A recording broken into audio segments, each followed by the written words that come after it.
I think that they had to hire a black coach.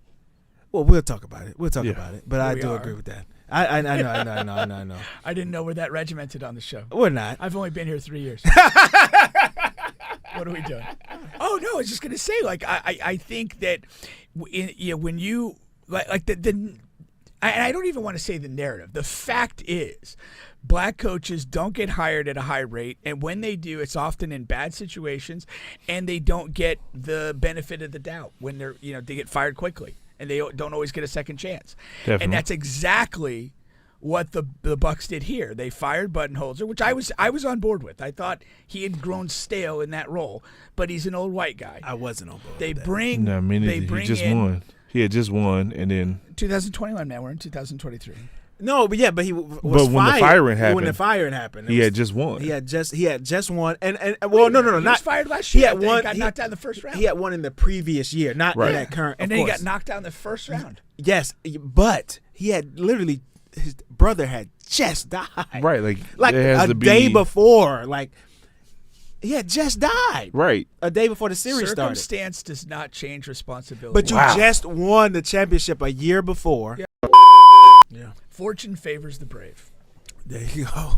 I mean, we're going to talk about it later, not to bring this up right now, but the Milwaukee Bucks literally just did that. Yes. They identified, they said, okay, we know this. We have the number 2 seed, this coach here. He's been doing okay. But we think that Doc Rivers is a better coach, and we don't believe this guy can get it done. The players don't believe in him. I think the two things happened in the opposite. I think they reached a conclusion that Griffin is not very good. Yes. And then they needed to look for better, and then they found Doc. I don't think it's a coincidence that Doc was hired the same day. I don't think it's a coincidence. I think that they had to hire a black coach. Well, we'll talk about it. But I do agree with that. I know. I didn't know we're that regimented on the show. We're not. I've only been here 3 years. What are we doing? This is a free-flowing show. Apparently not. I've been put back in the cage. No. Come out of the cage, man. Take the bird out of the chest. All right, let's go. Talk about it. Oh, no, I was just going to say, like, I think that when you, like and I don't even want to say the narrative. The fact is, black coaches don't get hired at a high rate, and when they do, it's often in bad situations, and they don't get the benefit of the doubt when they get fired quickly, and they don't always get a second chance. Definitely. And that's exactly what the Bucs did here. They fired Budenholzer, which I was on board with. I thought he had grown stale in that role, but he's an old white guy. I wasn't on board. They with that. bring. No, I mean, they he bring just in won. He had just won, and then 2021. Man, we're in 2023. No, but he was But when the fired. firing happened, When the firing happened, he had just won. He had just won, and well, no, He not was fired last he year. had He won. got knocked out in the first round. He had won in the previous year, not Right. in that current. And of then he course. got knocked out in the first round. Yes, but he had literally his brother had just died. Right, like there has a to be, day before, like he had just died. Right. A day before the series started. Circumstance does not change responsibility. But you Wow. just won the championship a year before. Yeah. You're in the current year. You go out the first round, but the man's brother, not like some, There's a reasonable substitute cause teacher. of why he probably couldn't coach as well. Yeah, like come on, man. I don't know what But to anyway, say. go ahead I with your mean, timeline. Brett Favre played marvelously when his dad died. Come on, don't talk about. Come on, man. He might have stole from the welfare people, but hey, Might? he played a hell of There's a no game. might. He stole. Maybe there's a correlation between playing well in the face of death and stealing. So But go maybe ahead. Budenholzer's That better Budenholzer. human, but I felt regardless of – I felt he had run a little bit stale. Okay. And it was okay to freshen up. They picked Griffin, black coach getting his first opportunity, and then you're firing the guy 4 months into the season. Yeah. Like, it would be very tough to bring one of the fucking Van Gundy brothers in or something like that. Yeah. In that situation, you're going yeah. to catch some heat. Yeah. And so I really felt like almost, as soon as this happens, like, well, they're going to have to go with a black head coach so that they don't get in that space. And that alone becomes a distraction. Doc's available, and away you go. I guess I was reading something over here, though. The parallel to this is the David Blatt move. When the Cavs fired him, yeah. and they actually had a good record, and ostensibly on the surface things were okay, but they went it didn't feel good inside, and they moved to Tyrone Lue, and they won that year. Right. And so that's one of those things I think you look at, and it's like, don't be afraid to be bold. This is what we're just saying in the case of football. It's like if you feel internally that this is not right, you got to make the move.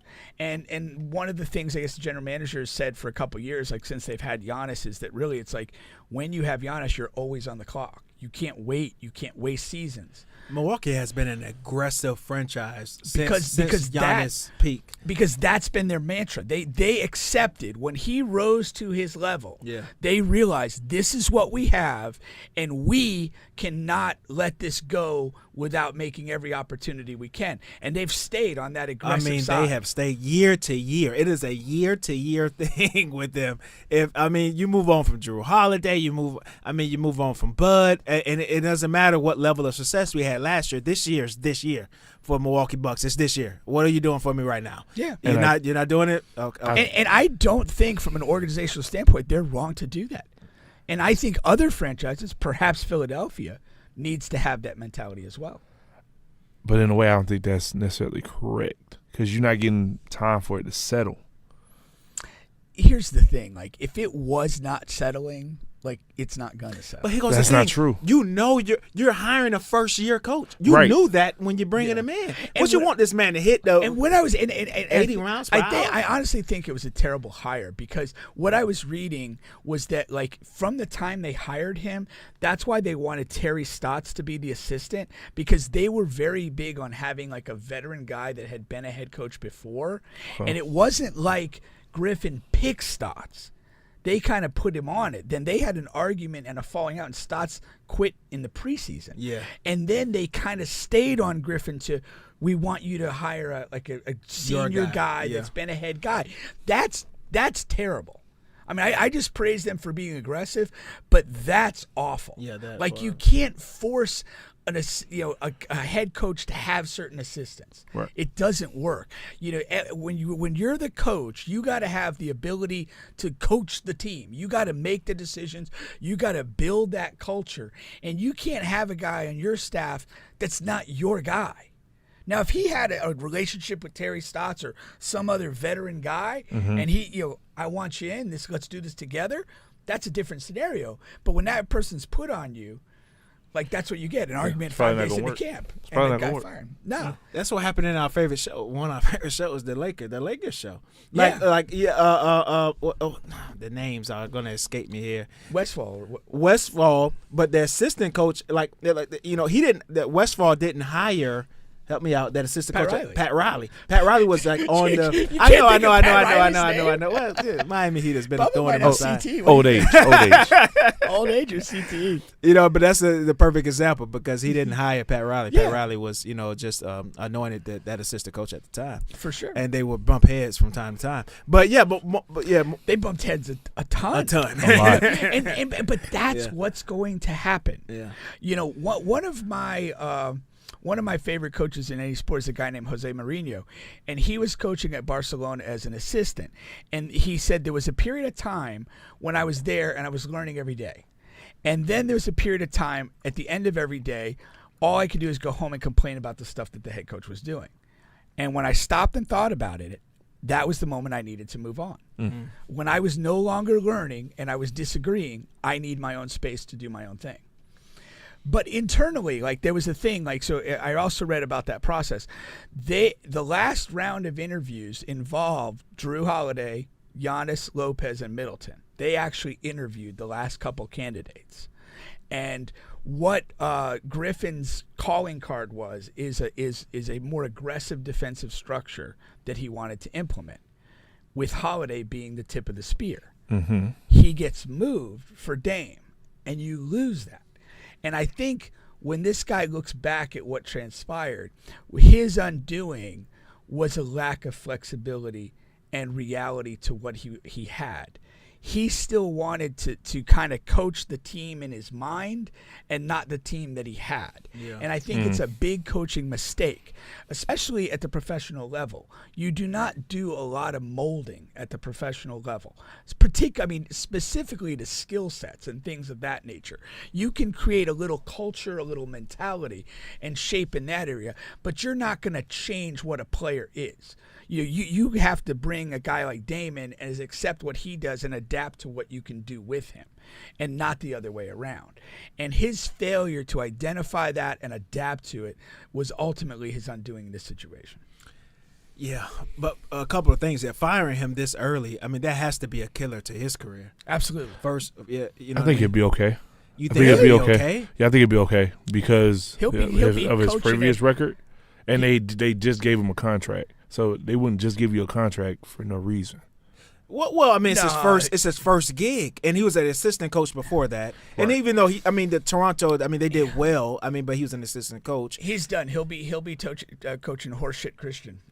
Yeah, because it's a huge red flag. Then you get Yeah. fired, Yeah. and also, it's because of the players drive this change.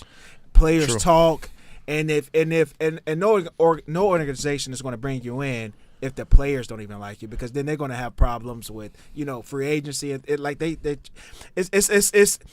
a becomes a killer. snowball. It's Yeah. a killer for Yeah, him, man. no, it's absolute It's a killer. fucking killer, man. He'll realistically, I don't think he gets another head job at the professional level. He have to take the may- assistant May route. rehab himself as an assistant, Yeah. kind of like Mike Brown and did. have to go for years, and man. go years in that lane again, Yeah. or you might get somebody to bite on the college side. Yeah. know, He'll just get a college whatever. bite, but as professionally wise, he can get a assistant and ride that out, and something may happen. A coach may die or something, and he'll get an opportunity. But I mean, Detroit's always looking. Detroit is always looking. Actually, Monte is one of the highest paid coaches in the league. That is crazy, but it's his team. It's not Monte. But another thing is the Doc piece. So Doc comes in, okay. I've never been the biggest Doc guy. I just think he's a really overrated coach. But he's a great guy. He's a great conversationalist. Whose grandma does Doc have nudes of? He keeps getting on the coaching carousel. Oh, I love the Well, comments. I love the comments. I Whose don't grandma know. does Doc Rivers have news? That's funny. Just move on to GM of front I hope office. those nudes are from Grandma's prime and not current day. Could be a little tough on the eye. I can't unsee these nudes. That's Kobe, man. Yeah, but no, seriously, man. He's blessed by the hand of God, man. He keeps getting these opportunities, and I just honestly don't know why. I really think because Doc is a player's coach. Yeah. And he's a solid person. So it's like, if anybody's gonna lose, we'll lose with Doc. I think the problem is, and Doc would not necessarily have been my hire here. He brings a piano on his back of psychological baggage. And the failure in the playoffs and the losing the 3-1 leads and all that stuff. Any team he comes to now, they have to take on that burden Right. when they get into these playoffs. I mean, guarantee you, if they go up 3-1 in any round of these playoffs, that's going to be the story. And you don't want that story. You don't want it, and you had you don't have to have it. You didn't have to hire him. He's not the only option. And I don't understand why you do this, to bring that burden into your organization at this point. Yeah, and he's awful under pressure, man. And he doesn't adapt. He doesn't fucking change anything. I'm just so excited he's not the 76ers coach anymore. It's not even funny, even though you can't put all the blame on him. You hardly ever could put the blame all on one person when a team collapses under any context. But yeah, my thing, I'd say is I've met him probably half a dozen times, talked to him when I was coaching at Winter Park. He is one of the more impressive people I've ever met. He just has an aura about him, a presence, absolutely terrific, very insightful. Learned a lot just from listening to him talk about stuff that I tell you stuff that he told me 12 years ago, 15 years ago. But when I don't know that he's really a player's coach anymore. He had that in Boston. He brought that group together, but I think in the Clippers it was up and down, and I don't think that group necessarily loved him when he left. I think he had too many hats. Yeah, He had too many hats. and I don't. Oh yeah, and I, that's when he was the GM. Yeah. yeah, the and I coach. don't think Philadelphia's players like missed him, and had it like. an Well, Harden emotional- drove him out of town. Well, and Harden then he did, left. but I don't know that that's the thing. No, Maxey came out on the podcast and basically said Doc Rivers lied and stunted my growth. I mean, literally Yeah. said that on the podcast. Yeah, and just I a couple think weeks I ago. think we've got to But get Embiid away. was okay with him. But I think you got to get away from that notion. I don't think the data shows us that he's a player's coach anymore. I don't think his last two stops tell us that. When a player's coach leaves, people are hurt. People are emotional about it, and they'll let you know that. And that hasn't been the case in his last two departures. Yeah. Well, we'll see how that goes. And Will. yeah, Milwaukee has a championship team, so if they don't win or advance, man, this has to be his last go round if they don't succeed. I think so. And Yeah, I don't think the people are going to care that you came in a little bit, basically mid-season. I All think of that is out honestly, of the window. if I think you're at an advantage coming in this particular situation, you do have a talented roster.